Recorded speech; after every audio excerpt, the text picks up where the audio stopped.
Now we're going to get down to the nitty-gritty of what Indians are all about. I still say we Indian people are believers in the truth. This is the way of life that was given to your people. You're born an Indian, you're going to die an Indian. Indianness is a good life. You're facing an Indian this afternoon. Good afternoon out there, everyone, and welcome to your number one source for Native American television news, Native News Today. I'm your host, Jason Salzman. I want to thank you all for being with us this week. We've got a great show lined up for all of our viewers. We will head over to the Okmulgee, Muscogee Creek Nation Medical Center here in the capital city. A brand new MRI Center ribbon cutting took place, and we were there to cover it. Want to show you all that. Also, we'll get to a big trip to Washington, D.C. from the Muscogee Creek Nation's Cultural Center and Archives Department as they took a group of ceremonial leaders, administration up to the National Museum of the American Indian to take a look at the Treaty of New York. Wow, what a fantastic event that was. So we're going to take our first break, and we'll have a special guest when we come back in studio. I'll be joined by the interim director of the Cultural Center and Archives, Mr. Justin Giles. Don't go anywhere. We'll be right back after this break.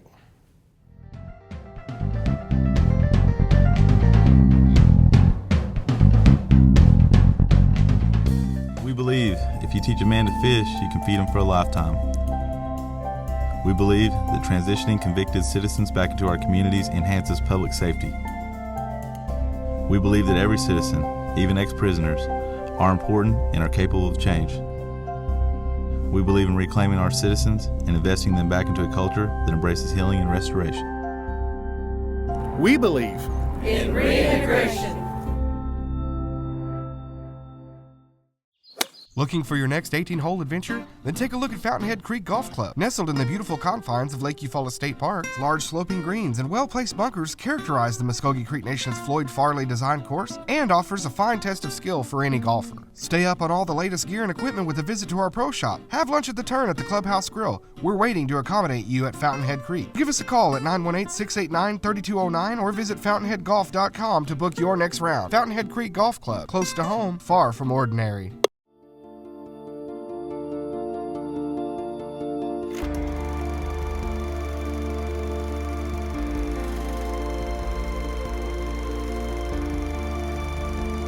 If you can just imagine that if you've been told you can't do something, you can't do this, you're not capable, you're not qualified, you're the wrong color, and all of a sudden something happens that says that's not true. I can, and I will. It was not a game, it was a battle. That's what this game was about.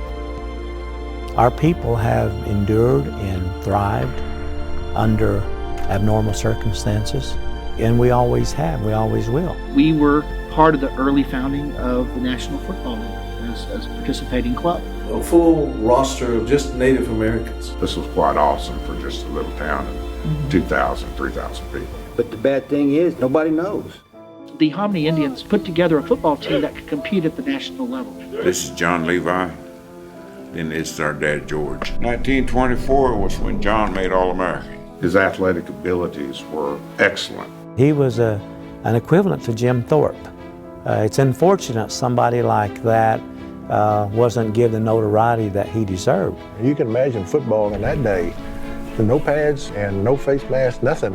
Back then, I think it was more of a impact sport. The Indians just have that drive in them to compete because maybe they were always the underdog. That couldn't be taught. It was just natural. These were tough men. Nothing is impossible. Nothing is impossible. They won 26 consecutive games.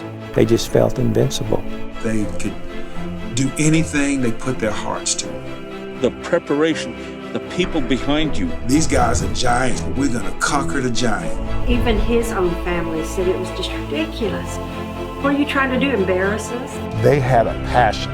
We've always been taught as a war group is that you're a team. This was so much more than just a game.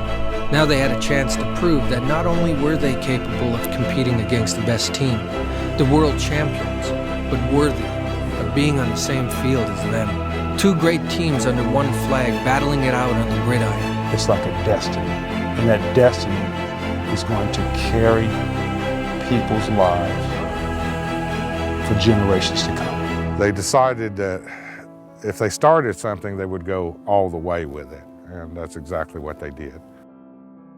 Here's our time, here's our chance. Let's get after it.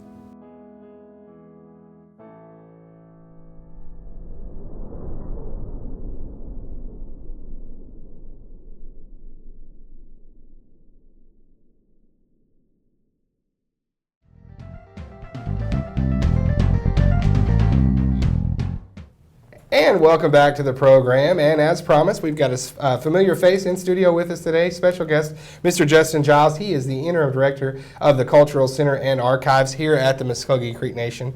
A big job. We've got lots of archives. We've got lots of culture. So, Justin, you've been busy here lately. And one of the things I want to talk to you about is this recent trip to Washington, D.C. for the viewing of the Treaty of New York. Now, this is something, believe it or not, that was 11 years in the making. Yes, it's been a long time coming. I guess the brief history to what this is all about, going back to maybe 2003, 2004. Those are back to the days when I was employed at the Smithsonian National Museum of the American Indian. And there was this treaties exhibit team being formed. So again, 11 years in the making. It was really an experience to have Director Rick West, Suzanne Harjo, our Muscogee citizen that was the guest curator for that exhibit. Back in the day in 2003, 2004. Getting that team together, I remember it was really an historic moment, as an intern and a new employee at the Smithsonian there, and having Deloria on the phone talking about how important this treaties exhibit will be, and now that it's up and running, we're seeing a lot of how important it is now and how it impacts Indian country today. Yeah, and one of the things too is that was created as, and Ms. Harjo will say that here momentarily in the piece we're going to show you, but these are the markers, these treaties, as she was talking about, of history. It's why the United States of America looks like it looks. It's why there are certain boundaries or certain states. We need to know this history, not just as a Native American. It's important that everybody knows this history and these treaties. Well, it's state history, it's U.S. history, it's Muscogee and indigenous history, all wrapped up in a big bundle here within a treaties exhibit that's on display now there. But knowing these documents shows how much our own Muscogee people have been involved with the creation and really the stabilization of the United States, and what we see as the United States today goes back before even the ratification of the Constitution with our relationship between the U.S. government and the Muscogee people. So to see this document still in existence really and now out for the public to see just is like almost like a portal back to our ancestors looking at us and us looking at them and really holding on to what those statements were in that treaty of we're still here today.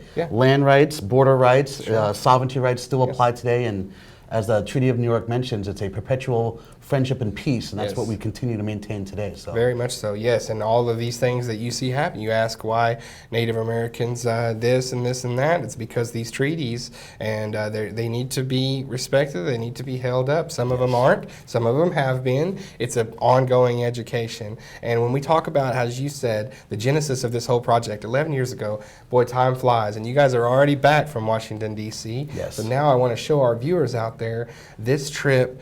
You all, the Cultural Center and Archives Department, along with several of our ceremonial leaders and our administration, made the trip to the National Museum of the American Indian to view the Treaty of New York. What a special, special story we're able to bring you today.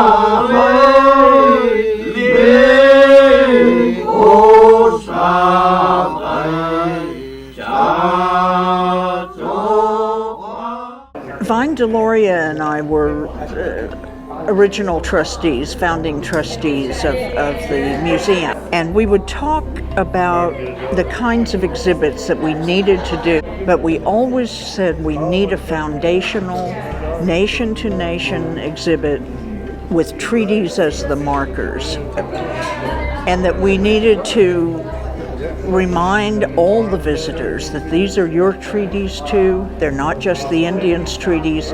These are treaties that belong to the United States and to all its peoples and belong to the native nations and all their citizens. So I proposed it in 2003, asking the director, who was Rick West, if this was a good time to start it and that we could start it with non-museum people. If you don't know treaty history, if you don't know nation-to-nation history, you don't know American history. You're missing the American story. You don't know why the United States is shaped the way it is. You don't know why the states are shaped the way they are. And you don't know the reason for jurisdiction or reason for territory, and these agreements that were the markers in time.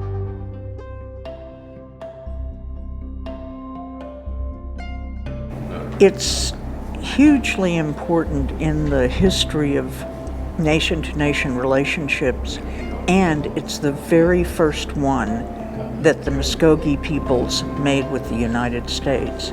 It has our ancestors' DNA on it. I mean, it's the witness to what they did.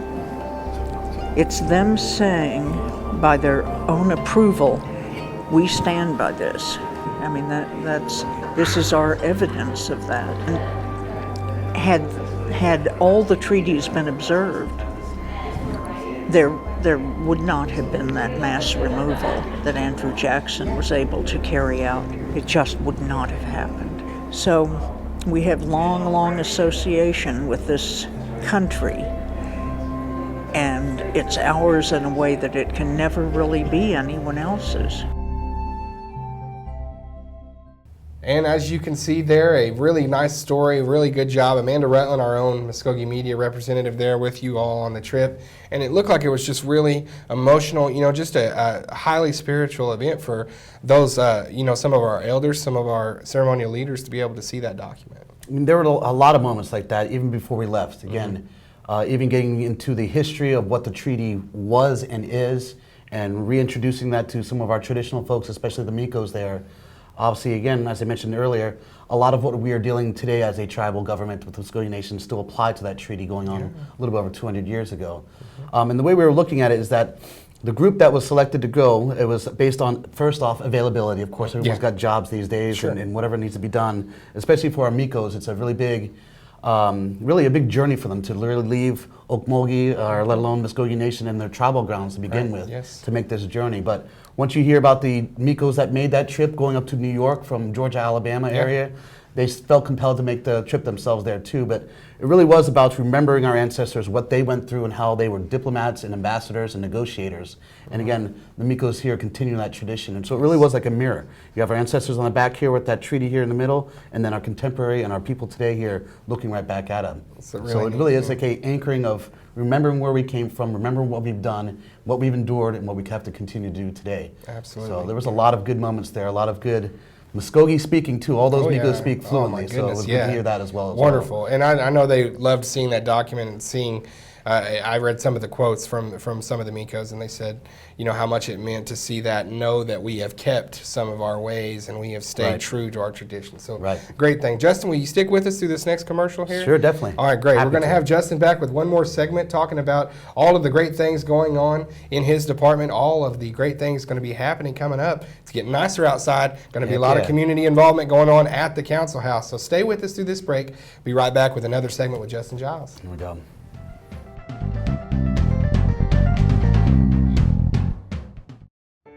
I pledge to embrace and educate offenders in an effort to stop their abuse. I pledge to all women to love them, protect them, and teach them that violence does not belong in our communities and is not our tradition. I pledge to take full responsibility for myself and the women and children of the Muscogee Nation. I pledge to work courageously and audibly to fulfill this pledge for the rest of my life.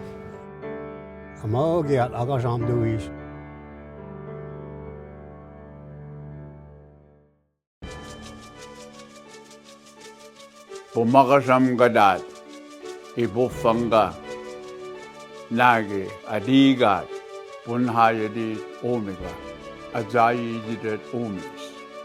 Diosnok, that's true.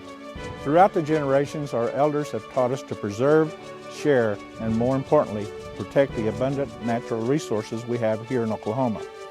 We are the original environmentalists and protector of these resources.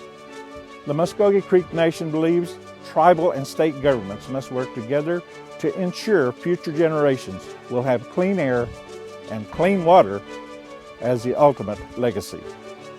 What is good for Oklahoma tribal nations is good for all Oklahomans. Remember, tribes are truly the original Oklahomans.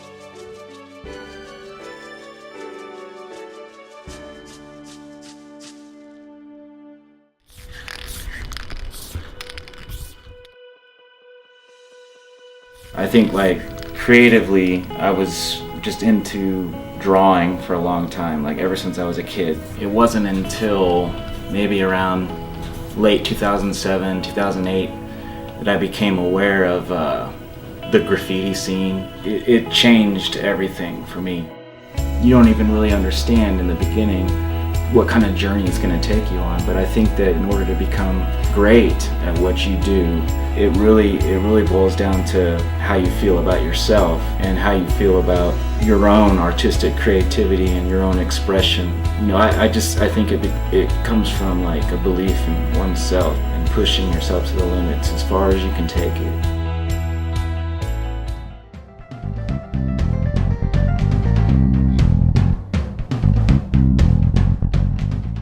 All right, welcome back to the program. Starting our second segment with Mr. Justin Giles. He's the interim director of the Cultural Center and Archives here at the Muscogee Creek Nation.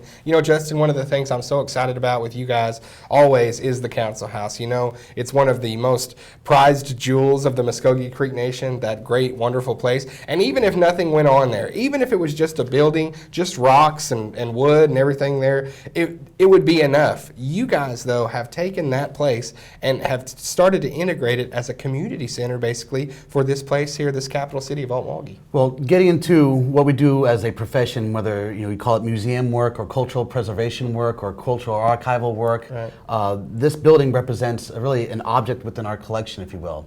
It's a shining building. It's our community building. Yes. Our ancestors built it in 1878. So our intent, once our department got the go-ahead to oversee the council house itself, was, we need to make it as it is, meaning that it needs to go back to a council house that the Muscogee people oversee and utilize there. Yes. So our restoration and renovation project is moving forward. We're going to have an announcement to the public about the actual project here in May. Looking forward to maybe a ribbon cutting, maybe late summer, and then construction starting in September is the timeline here right now. Great. But again, really looking to bring it back to its original state, 1878, meaning that this will be like going to Monticello or Mount Vernon, or you go to Gettysburg, all those places that you get that interpretive historical experience by seeing how it was to walk in that building as it was used back then. Yeah.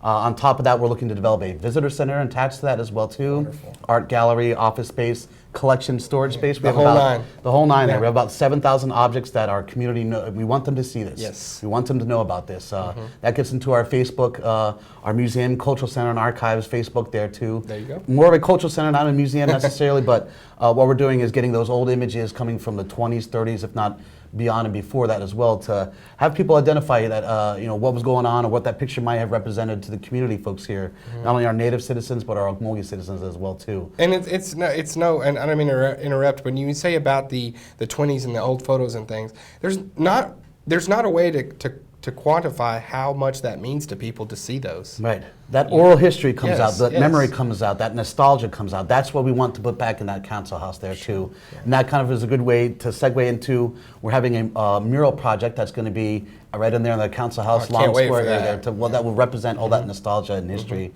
going from our ancestral homelands, Georgia, Alabama, to removal, bring the fires with us, to resettling back out here in Oklahoma, our Indian territory back there. And that's one of the things too, you go to little small towns, you see those murals, and it really testifies to the history of the place. It's a good way to see it visually. It's a landmark type of thing. You see it, that's in Okmulgee, that's in Pawnee, that's in, Exactly. We want that sense of community, not only for our native citizens, our Muscogee citizens, but also the tourists that come through here and also the local residents here in Okmulgee. So very much a communal and community effort driven by arts and history and culture. Man, you guys got it going on down there. We definitely can't wait for that mural. We're going to have more on that. Jared Moore promises me, so it's going to have to happen. We've got more on that coming up on Native News Today. We'll be visiting with you here in the next few months about the pageant. Want to just throw that out there, get it on people's minds. We are taking applications now. All right, yeah, great. So lots of great information to share with you, Justin, to be on the program here. We're always so thankful that you're gracious with your time. Definitely. And so we want to always extend the invitation, but we love having you in to talk about all these great things. You bet, man. Well, thanks for being with us. Let's take another quick break. It'll be our last one of the show, so get geared up for the rest of Native News Today right after this.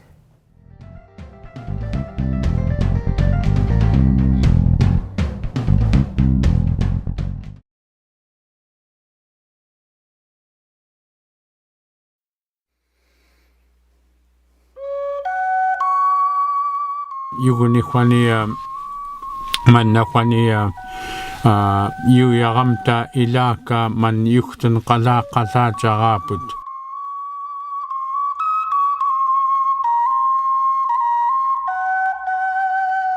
For me as an artist working in a visual language, which is, the Tlingit art, keeping the actual tongue alive is vitally important because it completely informs the art form itself.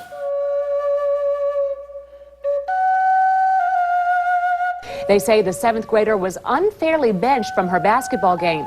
Her mother says the girl was forced to sit the game out to punish her for using the Menominee language at school.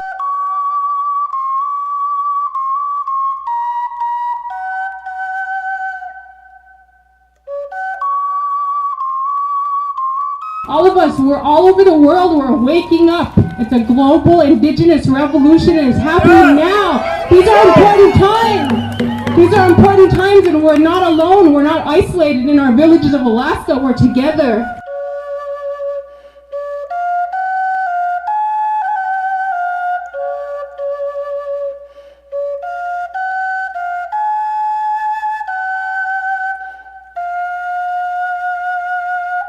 Somebody stood over me and said, "What are you doing for your people?"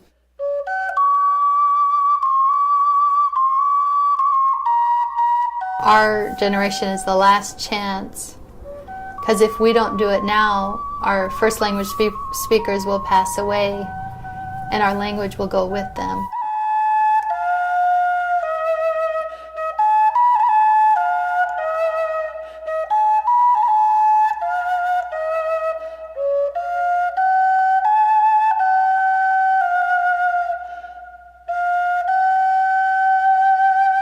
Ask people, what do you do if somebody who's really loved becomes deathly ill? Do you do everything possible to heal that, to try to find a way of getting that person's health back in balance?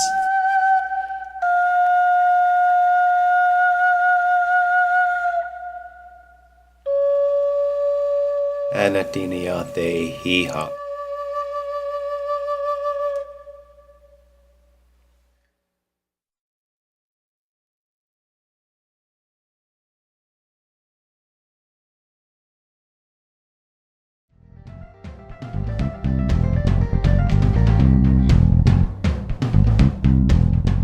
Okay, moving right along here, a feature on the show this week, as we said earlier, the brand new MRI Center at the Muscogee Creek Nation Medical Center here in Okmulgee. What a fantastic thing that we can cut the ribbon on, and we were there for this event. It's just a wonderful thing to be able to not only increase healthcare capabilities for our patients, but also find a way to cut costs too. They'll talk about that in the story. So a wonderful day for our Division of Health, a wonderful day for the Muscogee Creek Nation.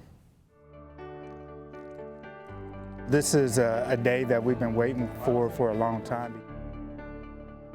This has been a service that we have sent out for so many years and that our patients have traveled to receive this.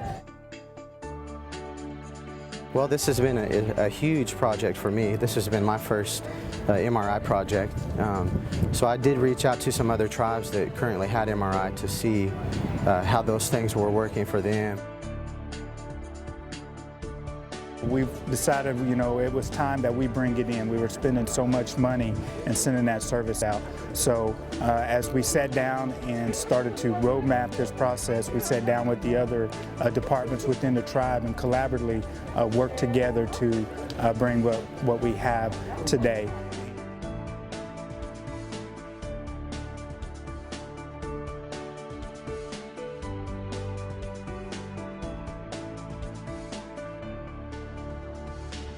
We did a strategic planning to see what the needs of our community and our citizens are, and MRI was one of them. With our contract health, I believe we send out about $250,000 per year, but to bring those services in, especially here to the Okmulgee area, when we purchased the Okmulgee Hospital, was definitely in need of having the hospital here, and it was failing. And so we saw as an initiative with Department of Health to purchase the hospital, and this is just an added access to service for our citizens and our communities.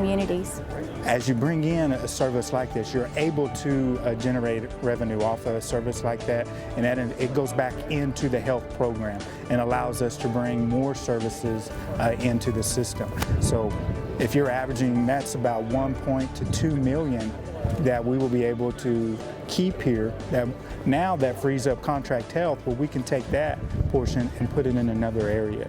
So that's what today was about, is bringing those services in, you know, eliminating travel time and the whole process of healthcare.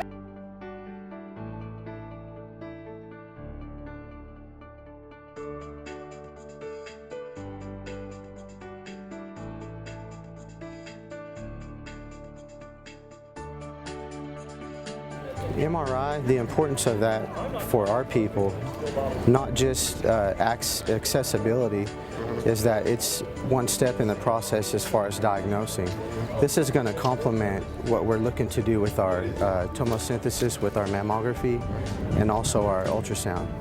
So, as Lieutenant Commander Smith has alluded to in the past, we're wanting to increase our women's health. You know, there's breast cancers out there, and as you know, early detection is the key. So this, with our ability to do breast MRIs, we don't have to send them out and wait for that report. Sometimes that 2 weeks is really crucial. And so that allows us to do that and tie it into everything else we're offering. We had an individual yesterday that saw the doctor yesterday, set up the appointment, went to the appointment, and then took the results back to the appointment. And so a 2-day turnaround opposed to a month or two, that's an accomplishment right there.